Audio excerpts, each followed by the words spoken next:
Preface. I have spent more than 2 decades engaged with the study of psychology across clinical practice, teaching, and research, and across the quieter, more private inquiry of my own self-communication. As a psychologist and psychotherapist, I have listened to human beings describe their suffering, their confusion, their sense of being lost within themselves, unable to find a stable ground from which to understand who they are and what they are experiencing. As a teacher of psychology, I have guided students through the discipline's best available frameworks for describing this suffering. As a researcher, I have tested and measured its dimensions, and in my own reflection, turning the same questions inward, I have asked them of myself as directly as I have ever asked them of anyone else. Across all of these forms of engagement, one question returned to me again and again, not as an academic puzzle, but as a reality pressing from within the clinical encounter, the classroom, the research data, and my own self-inquiry alike. Who is it exactly that is suffering? This is not a question that psychological training prepares one to answer. The training equips the practitioner with frameworks for describing suffering, categorizing it, measuring it, and designing interventions to reduce it. It does not equip the practitioner or the patient with an answer to the question of who the sufferer fundamentally is. Psychological models name the self. They describe its development, its disruptions, its defenses, and its aspirations, but they do not discover it. They do not reach the ontological ground of what the self actually is, where it actually resides, and what it is most fundamentally connected to. This gap between naming and discovering became, over the course of my clinical career, the central intellectual and spiritual preoccupation of my professional life. My response to this preoccupation took two parallel forms that eventually converged into a single project. The first form was clinical and empirical. Over many years of practice and research, I developed what I came to call the natural psychology, the sensory and ultimate knowledge on observing nature, SUKOON, a framework for understanding the human person that draws on both the empirical tradition of Western psychology and the revelatory understanding of the human psyche. Integrating the insights of scientific inquiry with the wisdom of revelation to produce a more complete account of human psychological life than either tradition provides alone. This model proposed a four-layered architecture of selfhood: the outer self, inner self, ideal self, and real self. The clinical and empirical dimensions of this work are published across a body of research papers and scales that have been developed, validated, and applied in clinical and educational settings. The second form was philosophical and metaphysical. As the clinical model developed, I found myself drawn with increasing urgency toward the deeper ontological questions that the model raised, but could not itself fully answer. If the real self exists at the boundary between the individual person and something beyond the individual, what is that something? If all psychological events are ultimately thoughts within a larger consciousness, what is the nature of that consciousness?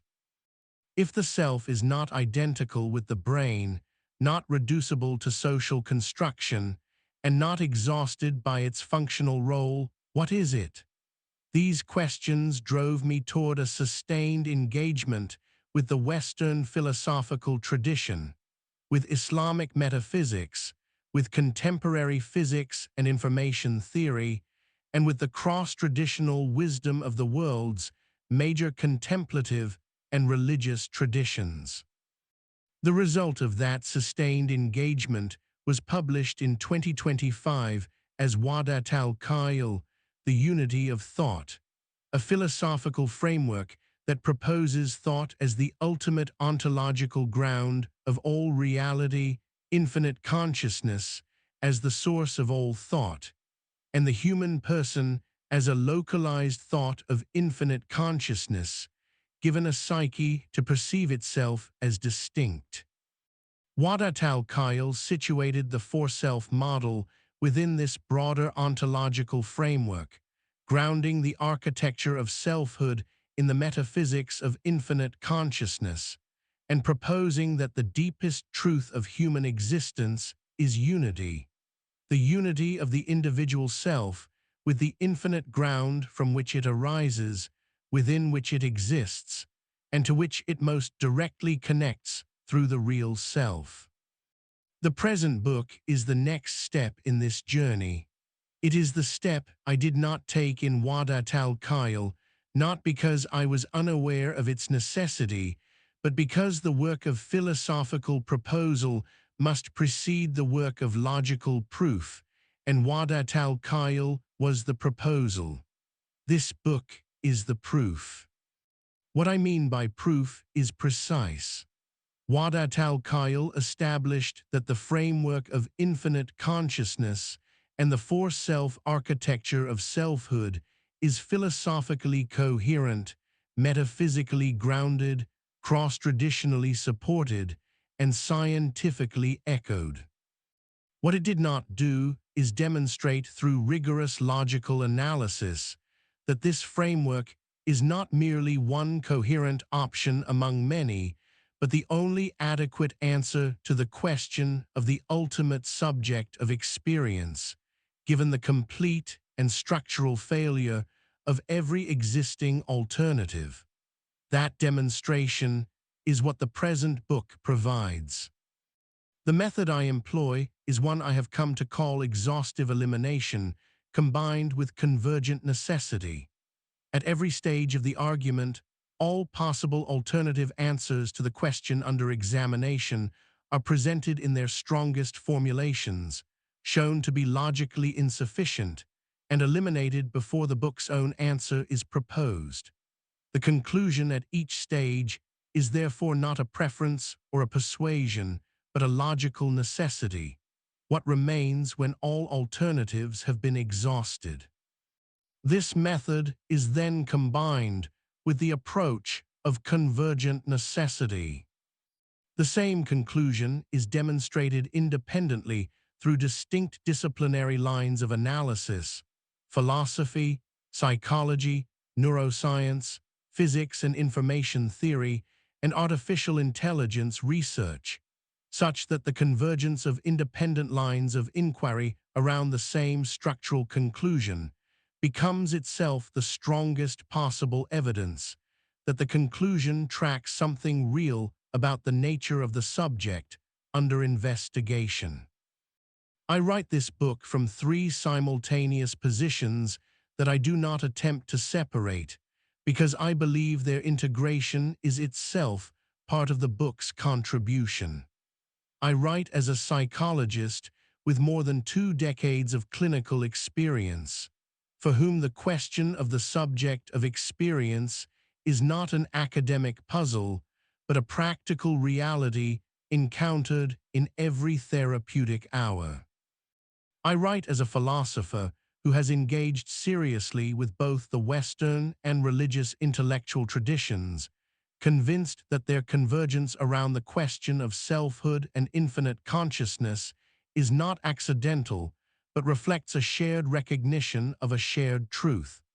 And I write as a human being who has asked the question that every human being implicitly asks in every moment of experience: who is this? Who is here? Who feels this? The answer that this book builds toward through 4 chapters of rigorous argument is not one I arrived at easily or quickly. It emerged from the long and sometimes difficult convergence of clinical observation, philosophical reflection, scientific engagement, and the kind of direct inquiry into one's own experience that no academic training either provides or can substitute for. I offer it not as a final word, but as a logical proof, the most rigorous and comprehensive account I am able to provide of what the subject of experience is, grounded in the philosophical foundation of Wadat al-Khail, and developed through the systematic logical analysis of philosophy, psychology, neuroscience, physics, and artificial intelligence research.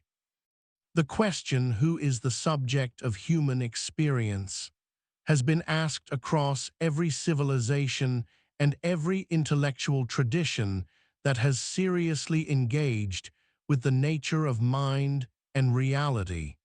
It has never been answered with logical precision.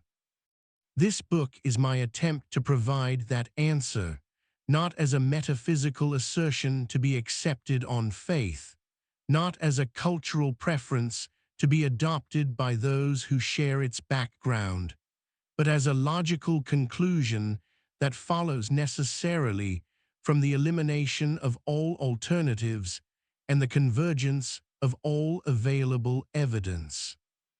If the argument succeeds, the reader will arrive at the end of the book not merely persuaded, but convinced. Convinced not because the argument is eloquent, but because every alternative has been shown to be insufficient, and because the same conclusion has been reached independently from completely different directions. The ultimate and only subject of all experience is infinite consciousness itself. The dominant self is not the subject of experience, but the active interface through which infinite consciousness experiences a particular localized perspective at any given moment. When we ask who feels, who decides, who acts, who thinks, and who responds, the immediate answer points to the dominant self as the active layer of the person's architecture through which experience is channeled. But the ultimate and only answer is infinite consciousness, which is the sole subject of all experience, feeling, deciding, acting, thinking, and responding through every localized perspective simultaneously. And the discovery of this truth is not the end of inquiry, but its deepest beginning. Waqar Hussain.